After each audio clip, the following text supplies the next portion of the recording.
කියලා ප්‍රාර්ථනා කරන යන්නවල සියලු දෙනාට පොන්ති වෙන්ද වගේ මොදත් අරගෙන ආයි මැද පෙරදිග රට කෙනෙක් අද ලංකාවට වගේ සැලරි ගෙන ඔයගේ සැලට කොයි වගේ වටිනාකමක් ලැබෙනවද කියලා. ඉතින් වෙන්ද වගේ මත් දවසේ කරන කියන සෑම වැඩක්ම සාර්ථක වෙන්න කියලා ප්‍රාර්ථනා කරනවා. ඉතින් good morning වල සියලු දෙනාටම. ඉතින් අද 2026 පළවෙනි මාසේ 6 වෙනිදා. ඉතින් අපි වැඩි විස්තර විදිහට කතා කරමු.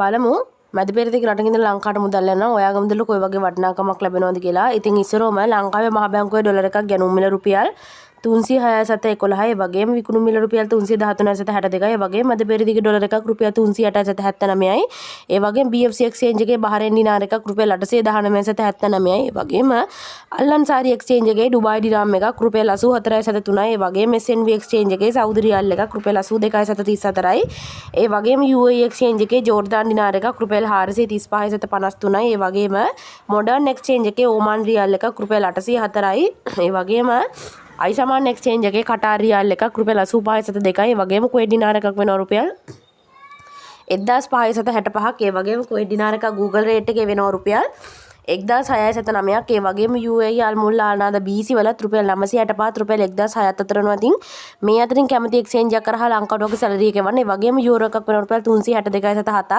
ඒ වගේම සිංගප්පූරු ඩොලර් එකක් රුපියල් 241.10යි. ඒ වගේම ඕස්ට්‍රේලියන් ඩොලර් එකක් රුපියල් 207.49යි. ඒ වගේම මලේසියන් රින්ගිට් එකක් රුපියල් 76.17යි. ඒ වගේම ඊශ්‍රායල් සේකර් එකක් රුපියල් 97.91යි. ඉතින් අපි බලමු මැද පෙරදිග රටවල් පහක රත්තරන් මිල. ඉතින් කුවේට් රත්තරන් මිල මේ විදිහට බලා ගන්න පුළුවන්. ඒ වගේම සෞදි අරාබිය රත්තරන් මිලත් මේ විදිහට බලා ගන්න පුළුවන්. ඒ වගේම ඩුබායි රත්තරන් මිලත් මේ විදිහට බලා ගන්න පුළුවන්. ඒ වගේම කටාර් රත්තරන් මිලත් මේ විදිහට බලා ගන්න පුළුවන්. ඒ වගේම ඕමාන් රත්තරන් මිලත් මේ විදිහට බලා ගන්න පුළුවන්. ඉතින් යාළුවා හදාරගෙන ආයේ මැද පෙරදිග රටකින් කෙනෙක් අද ලංකාවට වගේ සැලරි කරනවා. වගේ සැලරි කොයි වගේ වටිනාකමක් ලැබෙනවද? ඉතින් මේ වගේ වටින වීඩියෝ දිගටම බලන්න අපිත් එක්ක එකතු වෙන. මේ වගේ තවත් වීඩියෝ එකකින් හම්බ වෙනකන් එතකන් ඔයාලට සුබ දවසක් ජය වේවා.